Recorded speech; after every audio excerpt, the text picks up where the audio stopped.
আজ আমরা এসেছি এটা মেমারি থেকে 10 কিলোমিটারের মধ্যে আজাপুর হাইওয়েতে একটা পোলট্রি ফ্যাক্টরিতে, মানে যেখানে পোলট্রির খাবার তৈরি হয় সেই ফ্যাক্টরিতে ডাইকিনের 2-3 টনের ডাক্টেবেল আছে। তো মেশিনগুলোতে কুলিংয়ের ডিস্টার্ব আছে। তো মেশিনগুলো কী কারণে কুলিংয়ের ডিস্টার্ব হচ্ছে, তো ডাইকিনের সেই মেশিন দুটো আমরা চেক করব এবং সেটা যে প্রবলেম হচ্ছে সেই প্রবলেমগুলো সলভ করার চেষ্টা করব। তো চলুন দেখা যাক। এখানে ভিডিও করা একটু অ্যালাউ নেই, তবুও চেষ্টা করব যতটা দেখানো সম্ভব।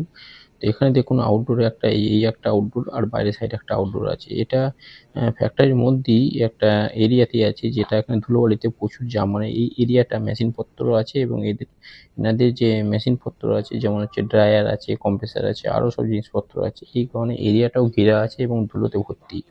তো মেশিনের কুলিংটা একদম perfect, suction line discharge line দুটোই একদম চিল ঠান্ডা আছে। তো আমরা এখানে এয়ার ড্রাই দিয়ে মেশিনে যে কন্ডেন্সার ধুলোবালি আছে সেগুলোকে ভালো করে সার্ভিস করব। এখানে ধুলো দেখুন মেশিনটা কী হারে ধুলোতে ভর্তি, কন্ডেন্সার পুরো জাম হয়ে আছে।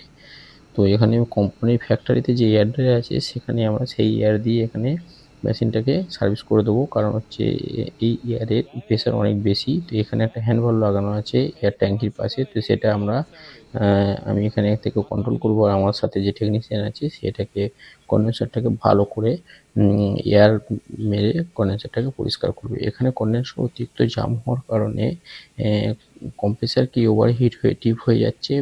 তো সেই কারণে ভেতরেও কুলিং হচ্ছে না এবং ভেতরের মেশিনগুলো প্রচুর জাম আছে, সেক্ষেত্রেও কুলিংয়ের ডিস্টার্ব আছে।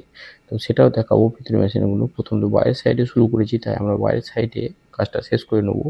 এখানে যে মেশিনটা একটা আছে আর একটা আছে, এই যে এরিয়াটা দেখছেন এর বাইরের এরিয়া, এই এরিয়াটা উপরে সিলিং দেওয়া আছে, সরি সিলিং নেই, উপরে যে টিনের ছাদ করা আছে সেই ছাদের নিচে আছে। কিন্তু এই এরিয়াটা ঘেরা থাকার কারণে এরিয়াটায় প্রচুর পরিমাণে ধুলো থাকায় কন্ডেন্সারটা তাড়াতাড়ি জাম হয়ে যায় এয়ার সার্কুলেশনের কারণে। কারণ হচ্ছে কম্প্রেসারের ফ্যান যখন চলে তখন সামনে যেমন থ্রো করে পেছনেও শাক করে মেশিনটা হাওয়া। তো সেই শাক করার কারণে সেই তার সাথে সাথেই কন্ডেন্সারটা জাম হয়ে যায় ধুলোতে। একটা দেখুন ওই গাছের আড়ালে দেখা যাচ্ছে দ্বিতীয় মেশিনটা, ওখানে আমরা যাবো। তো এই মেশিনটা করার পর দ্বিতীয় মেশিনটার কাছে যাবো। তো হাওয়ার প্রেসার কারণে মেশিনটার যে জন্মসূত্র আছে বা যা মেশিনটার যে বায়োডাটা আছে সেটা পুরো খুলে গেছে। তো এটা আমরা লাগিয়ে দেওয়ার চেষ্টা করব, কারণ হচ্ছে এখন মেশিনটাতে কাজ করতে এসেছি আমি, পরবর্তীকালে অন্য টেকনিশিয়ানও আসতে পারে। তো এর যে গ্যাস ক্যাপাসিটি বা আরও ডিটেলস যা আছে এই জন্ম সার্টিফিকেট, এগুলো যদি উড়ে যায় সেক্ষেত্রে প্রবলেম হতে পারে এবং কাজ করতে অসুবিধা হতে পারে। তো এই যখনই কাজ করব এই স্টিকারটা অবশ্যই মেশিনের গায়ে যেন লেগে থাকে এবং যাতে নষ্ট না হয় সেই কারণে টেপ মেরে এটাকে ভালোভাবে আমরা চিপিয়ে দেবো। এখানে মেশিনের ডিটেলস লেখা আছে। মেশিনটা 3 টনের ডাক্টেবল এসি, ডাইকিন নর্মাল এসি। এখানে আমরা দ্বিতীয় মেশিনটাতে এসেছি, দেখুন পুরো পুকুরটা ঘুরে ফেলেছি কিন্তু এখনো যাওয়ার রাস্তা পাচ্ছি না, কারণ চারিদিকে বন জঙ্গলে ভর্তি এবং এদের যে এখানে ড্রামগুলো আছে ড্রামে ভর্তি। তো এক সাইড দিয়ে আমরা রাস্তা পেয়েছি, তো এখানে সাবধানের সাথে যাবো, কারণ জঙ্গলে ভর্তি, সাপের ভয় লাগছে, এখানে যে সাপ হতে পারে এখানটায়। তো ও দেখো সামনে দেখা যাচ্ছে যে মেশিনটা, এই মেশিনটায় আমরা কাজ করব। তো এখানে এই যে লম্বা দেওয়ালটা দেখছেন এখানে পাওয়ার সাপ্লাই নিয়ে আসার কোনো জায়গা নেই, তাই আমরা এই মেশিন থেকেই পাওয়ার সাপ্লাই নিয়েই মেশিনটাকে ব্লোয়ার দিয়ে সাফ করব। আরেকটা দেখাবো এখানে যে কুলিংয়ের ডিস্টার্ব কেন, এখানে কন্ডেন্সারগুলোর কী অবস্থা সেটাও দেখাবো। এটা হচ্ছে এখানে দেখুন ভিতরের অবস্থা ধুলোয় ভর্তি পুরো। তো ধুলোর কারণে অতিরিক্ত কারণে কন্ডেন্সার পুরো জাম হয়ে গেছে এবং কন্ডেন্সারের যে হিটিংটা সেটা বার করতে পারছে না।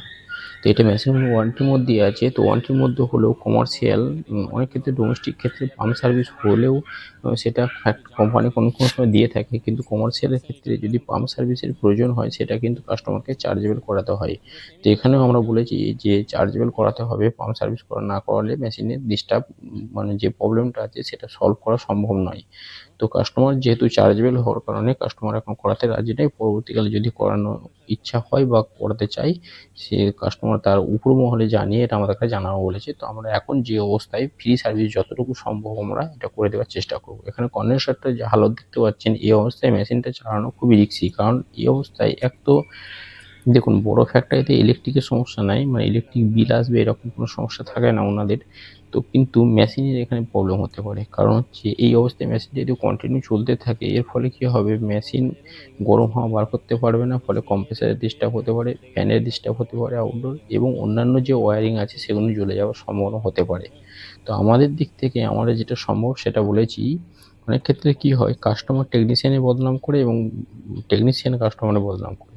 দেখুন, ফ্রি সার্ভিস মানে হচ্ছে মেশিনের হেলথ চেকআপ। মানে মেশিন যে ফ্রি হেলথ চেকআপ মানে এই নয় যে মেশিনটাকে খুলে পুরো ওয়াশ করে দিয়ে মেশিনটাকে কমপ্লিট করে দেওয়া হবে। যদি এই ধরনের প্রবলেম হয় সেটা কাস্টমারকে চার্জেবল করাতে হবে।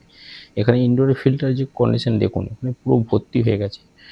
মানে এইসব জায়গায় কি হয় যে ২ মাস কি ৩ মাস অন্তর, অন্তর মেশিনগুলো এত জাম হয়ে যায়, সেটাকে ফিল্টার যেটি সেখানকার যে কর্মচারী আছে তারা যদি রেগুলার ফিল্টারগুলো ওয়াশ না করে, এটা তো কোম্পানির পক্ষে সম্ভব নয় যে ফিল্টারগুলো কোম্পানি থেকে গিয়ে প্রতিদিন সার্ভিস করে আসবে। তো এগুলো সেখানকার লোকদেরকে অবশ্যই করা দরকার যে রেগুলার সেই ফিল্টারগুলো পরিষ্কার করে নেওয়া। না হলে কি হয়, ফিল্টার পরিষ্কার না থাকার কারণে কুলিং কয়েলটা প্রচুর জাম হয়ে যায় এবং কন্ডেন্সারগুলোকেও প্রতিদিন কি ২ দিন ১ দিন অন্তর, অন্তর হাওয়া মারা দরকার। তো যাই হোক, সেটা পরের কথা। এখানে আমরা দেখুন ২য় ফিল্টারটাও নিয়ে এসেছি। ফিল্টারগুলো যে হালত দেখুন।